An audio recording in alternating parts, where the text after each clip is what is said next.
I wore this yesterday and today at great sacrifice to myself because this is a hot, hot piece of garment. So I'm a little miserable. Right now it's okay. But it's got faces, little people all over it, okay? I think they're little children, but they're just people with different colors and obviously different cultures. And yesterday and today are kind of like what I would call a coin. There's a few of them in the church. One of them is the feast, the 15th and 16th of September. I used to be at Mother of Sorrows Parish, and that's the 16th, and the 15th is the Feast of the Exaltation of the Holy Cross. And these two feasts sit back to back like a coin, heads and tails.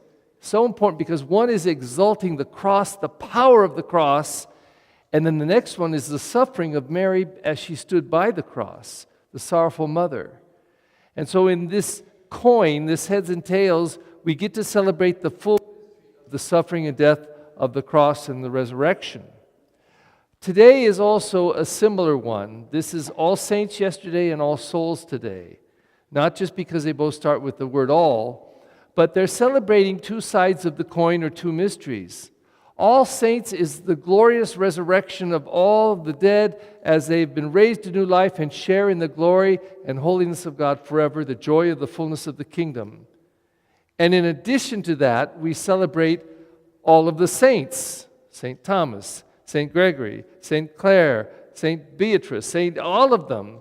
And not only those named as saints formally by the church, but those who, well, all of our dead. God is love, and in the reading this morning, it said that I will lose nothing. Jesus speaking says, I will lose nothing of what the Father has given to me. And he makes it quite clear that his purpose is to save all that the Father has given. And this goes way beyond just being Christians. This has to do with everybody who walks this planet. People who worship rocks, if they really believe that's God, to them they're worshiping their God as they find God in nature. In any case, we believe that as people die and return to God and he takes them up into his kingdom, all is holy, not because of us, but because of God. But I'd like to share a very specific thing about resurrection and about the new life. When I was in the seminary, one of my friend's mother died, and my spiritual director, an little old Monsignor from Ireland, Monsignor, went to do the funeral. I missed it, but I heard about it. And this is what he said at the funeral. He said that when we were in our mother's womb, I'll use me because it makes it more specific. So I'm in my mom's womb, my mother, Mary Leiker, okay? And I was perfectly happy. I had food and warmth and comfort and protection. Nobody could hurt me. I was totally content. And if somebody could have come in to interview me and come in and talked baby talk and said, Perry, would you like to come out of that womb of your mother and come out in the world? I would have said, no, heck no, leave me alone. I have everything I want and need.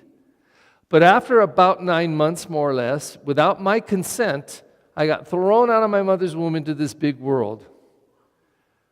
Well, what a different place. I had to cry and scream to get my Pampers changed. We didn't have Pampers in those days. And I had to cry and scream for milk and for food, and when I was uncomfortable, and if it was noisy or I got scared. But as I grew in this world, what a wonderful world. All kinds of food and music and colors and rainbows and rain and sun and dancing and music and television and friends, family. Now, if somebody could have come to me and said, Perry, would you like to go back in your I'm like 12 years old. Would you like to go back in your mother's womb? I would have said, no. I'm happy. Why would I want to go back? I love this life. So here I am, 67. I don't know how long I have on this planet, but the day will come, probably without my consent, that I will die. And if you asked me, would you like to go to Perry? I'd say, no. Thank you, God, I'm not ready. If it's all right with you, I'm not ready.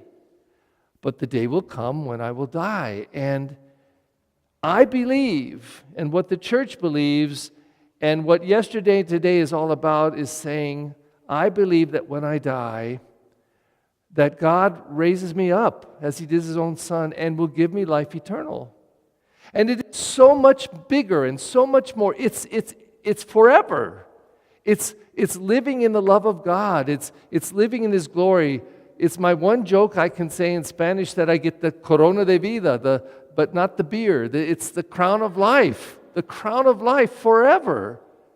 So even though if you asked me, I probably would say, I would say, I don't want to go yet. But I know the day will come. But my conviction is this. Any one of our loved ones, both my parents, 3 of my brothers, countless relatives and friends, countless people I buried even here, if we could say to them, would you like to come back? I'm sorry, but I think they'd say, oh, no. It's been like me going back in my mother's womb, but please. They are with God.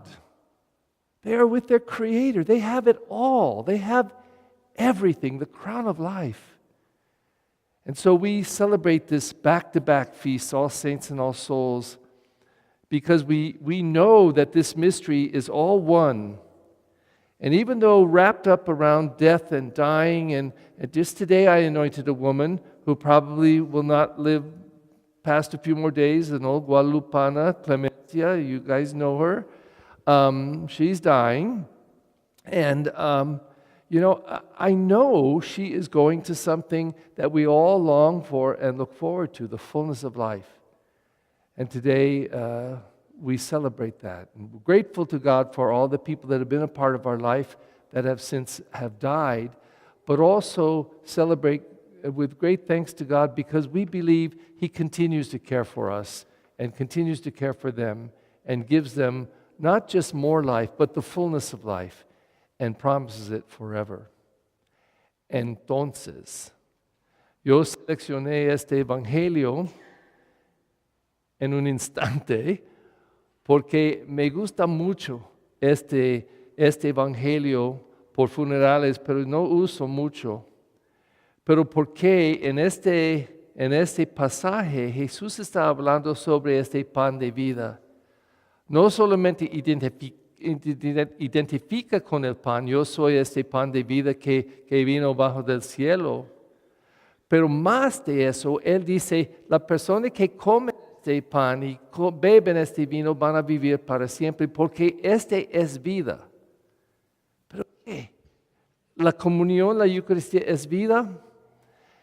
La vida es el encuentro con Jesús, con Jesucristo. Comiendo y bebiendo la Eucaristía, la razón no es por la Eucaristía, pero es por el encuentro que tenemos cuando comulgamos. Porque si estamos solamente recibiendo una hostia, es una hostia, pero si creemos es Cristo, todas sus palabras, todo su ejemplo, su muriendo, su resucitando, todas las cosas que Él enseñó a nosotros, estamos encontrando eso, comiendo, bebiendo eso. Y qué rico esta idea que yo voy a comer mi Señor, beber mi Señor, recibir mi Señor, y Él van a vivir en mí. Y la vida que Él proclamó en todas sus palabras, Él van a poner en mí si yo abro y acepto mi Señor. Es vida. Y el más que encontramos esta palabra y creemos esta palabra y conocen esta palabra y viven esta palabra y comparten esta palabra, esta vida continúa a desarrollar o crecer más y más y más y más fuerte en nosotros. Yo creo que todas las almas, los difuntos que estamos celebrando, los escritos en estos sobres, escritos en los papeles, que está escrito en nuestras mentes y corazones, estamos celebrándolos porque aquí en este lado de la muerte estamos viviendo, pero es mezclado con material y espiritual y a veces no es muy claro. Pero decimos eso, que los que ya murieron, ellos están con Dios. Viviendo, la Biblia le gusta usar este modo a decir que vamos a buscar a Dios cara a cara. Cara a cara. Es imposible explicar exactamente qué significa, pero vamos a estar en la presencia de Dios para siempre, porque Él está no solamente invitándonos o dando eso a nosotros, está llamándonos un día a salir de este mundo y estar con Él para siempre. Y yo creo que todos los difuntos, ellos tienen la corona de vida, tienen todo. Está con Dios en paz, en alegría, en gozo, y van a vivir eso para siempre. De pie, por favor.